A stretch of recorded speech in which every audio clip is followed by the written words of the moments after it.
Alright guys, thank you guys for coming back again. And by the way, I appreciate you guys watching our little music videos. I don't know, I feel like this guy when I'm rapping. Hey, chicken money, what chain? When you born, you say my way gone. Bring them the baby, what you mother baby, wow, chicken baby, what you up? Pick them on to wake it up. So again, yeah, thank you guys for watching. And today we're actually going to start a new unit. So we're actually going to be looking at Islam. Okay, so today we're going to focus on how Islam started. So we're going to kind of go back in time a little bit to the time when the Roman Empire was falling apart, the Middle Ages in Europe were starting, when the Mayans were doing their thing, when China was building its Great Wall. So we're going to go back to about the year 500, 600 AD over here in Arabia. Okay, so again, we're going to look at Islam, and Islam is actually the second largest religion today with almost 2 billion followers, right? Just behind Christianity for the #1 spot. So here's the essential question for today, which is how did the empire of Islam grow out of the deserts of Arabia? Okay, so I don't know if I should show you guys this or not. I'm about to show you some very fine, hot, curvy sand. Check this out. Woo! Look at that. Woo! Look at that. Look at that fine, super curvy dirt right there. Woo! So this is an example of what Arabia looks like. It is a very hot place. Temperatures almost reach 130 degrees in some cases. Water is a struggle to find, right? Maybe you guys heard that the next World Cup is supposed to be in Qatar, and they actually switched it. They always do the World Cup during the summer. Now though, when this World Cup happens, it's actually going to happen during the winter time because it is so hot here in the Middle East. Okay, actually going to have air-conditioned stadiums when the World Cup happens there, even during winter time. So because of this, plants there, in order to survive, have very long roots. Animals also have to struggle to adapt to their environment. You have camels that have extra long eyelashes because there's all sorts of sandstorms, right? Because the sands again are very fine, they're very small particles. And this sand is very easily carried through the wind. So anytime there's any sort of pickup in the wind, it's a struggle. So those camels have extra long eyelashes. They have humps on their back, which is actually fat, not water, as some people believe, to store some of that, the fat, which by the way is energy. So if you got a little gut, you don't got, you could refer to it as stored up energy, because that's really what it is, right? You're not fat, you just got a lot of energy. So that is kind of the same idea here with camels. They're storing their fat. So again, a lot of these animals and plants had to adapt to their environment because again, it's a very hard place to live, as we're going to see, and this is going to have an effect on how people live there as well. So the people there, again, because there weren't a lot of resources there wasn't a lot of food, there wasn't a lot of water, people had to become nomads, which are basically people that move around from place to place. So they'd get somewhere with their chivos and their livestock and basically use up all the resources there. Their goats would eat all the grass or whatever vegetation is there, and once they were done, once there wasn't any more vegetation there, then they would move on to the next place that they were going to go to. So again, they had to move around from place to place in order to get these resources. It's kind of like those friends that you guys have right during lunch that go from group to group of friends and they ask for hot Cheetos or they ask for food and whatnot, like, oh, let me get some hot Cheetos. Yeah, I'll get you next time, right? Blah, blah, blah. They get some hot Cheetos from you, and then once, the hot Cheetos are done, they kind of go to the next group, but hey, what's up, guys? How you doing? Hey, can I get some hot Cheetos? Oh, yeah. Right? And they just move around from place to place, from group to group, eating some hot Cheetos, right? So same thing here with these nomads. And again, because the environment was so harsh, because it was so hard to live there, the people in Arabia actually became pretty tough, right? Again, their environment shaped them. It's kind of like boxers, right? Professional boxers usually come from harsh environments, harsh neighborhoods like New York City or Mexico DF or Tijuana, because again, growing up in this environment, which is tough, makes them tough as well. Same thing with these Bedouin. Okay, so a lot of these Bedouin, because again, there wasn't a lot of resources,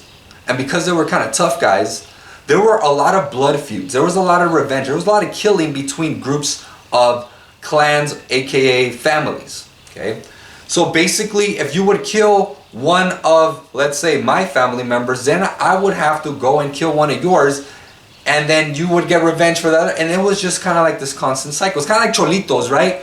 cholitos that, oh, you kill one of mine, oh, this is for Little Dreamer, man. And they go kill one of the other gang members, and then they kill one of their own gang, and then their other gang, right? And it's just kind of a cycle. That's kind of what it was like living in these Bedouin clans during this time period in Arabia. So eventually what started happening is, because again, the lack of resources, people started building cities in places where there was plentiful resources, like oases. Okay, so they would go to places like this, and this is where you have the first towns that start developing around these resources. Interestingly enough, what started happening, because again there was all these blood feuds and all these different clans had beef with each other, they couldn't really trade. Because when you're busy fighting each other, you're not going to say, oh, by the way, do you want to trade this for this, right? It didn't really happen.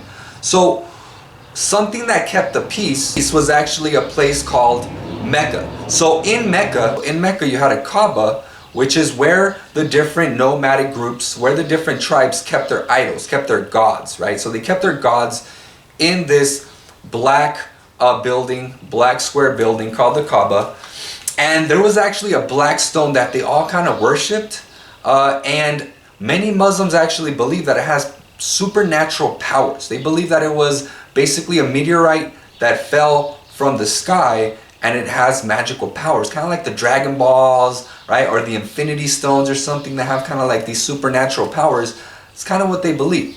Some of them, or I should say many of them. Because all the nomadic tribes and nomadic groups had their idols here inside this Kaaba, it actually became a city that was perfect for trading. Why? Because it wasn't allowed to be a place where you could fight someone from a rival tribe. So you might see someone from the opposing tribe that you hate, and you're like, oh, they killed my cousin, I'm going to kill that fool. But you couldn't when you were in the city of Mecca, because that's where the Kaaba was and everyone's gods were in there. So it helped bring a lot of money to Mecca because it became a trading center. It became a huge gathering place. And by the way, as you guys can see here, these are all actual people. Every little dot that you see there are actually people. So the Kaaba is a very special place, and it's actually opened up only twice a year for very, very special people. And in fact, the same family has had the keys to the Kaaba since the time of the creation of Islam. Okay, so here we're going to get to the most important person when it comes to Islamic history. His name was Muhammad.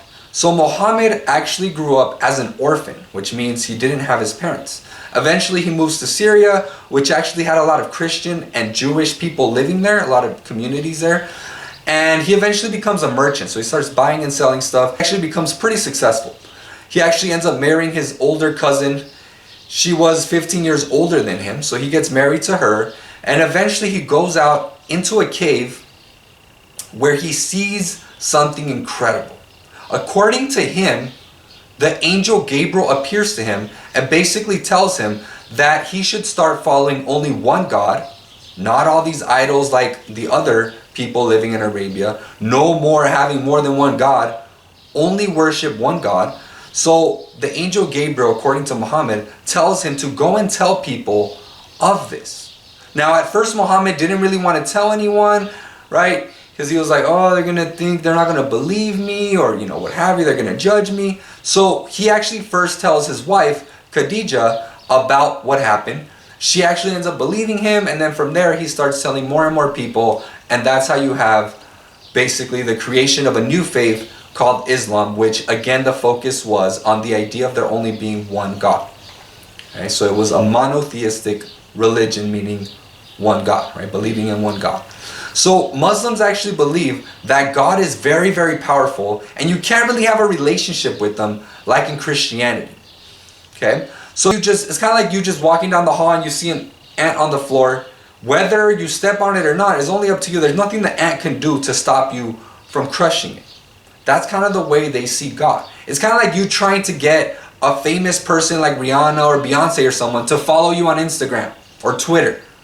There's nothing you could really do to get them to follow you, right? Because to them, they don't even know you exist, right? You're nothing compared to them. You are nothing to them. They don't even know you exist. The most important aspects of Islam is a book called the Quran, which is basically like their Bible. They believe these are the words that the angel Gabriel gave to Muhammad, which he wrote down in a book again called the Quran. According to Muslims of that time period, Muhammad actually didn't know how to read or write, but somehow, according to them, he was able to write down all this information that came straight from God, which they call Allah, and write down in this book called the Quran.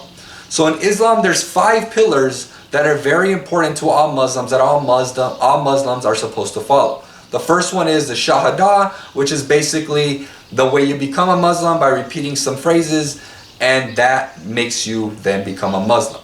Then there's Salat, which is prayer. So you're supposed to pray 5 times a day, every single day, and you're always supposed to pray facing Mecca. Okay.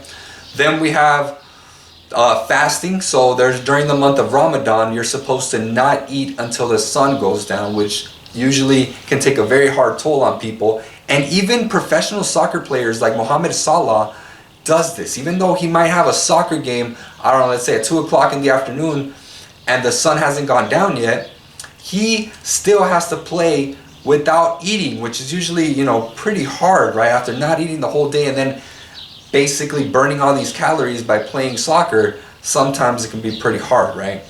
Then we have the Hajj, which is basically the pilgrimage, or the pilgrimage to Mecca. So every Muslim, if they have enough money, is supposed to go to visit the Kaaba in Mecca at least once in their lifetime. And then we have the Zakat, which basically means giving money to the poor. Alright, so with that, we're going to stop there for now. So thank you guys for watching, and I'll see you guys next time.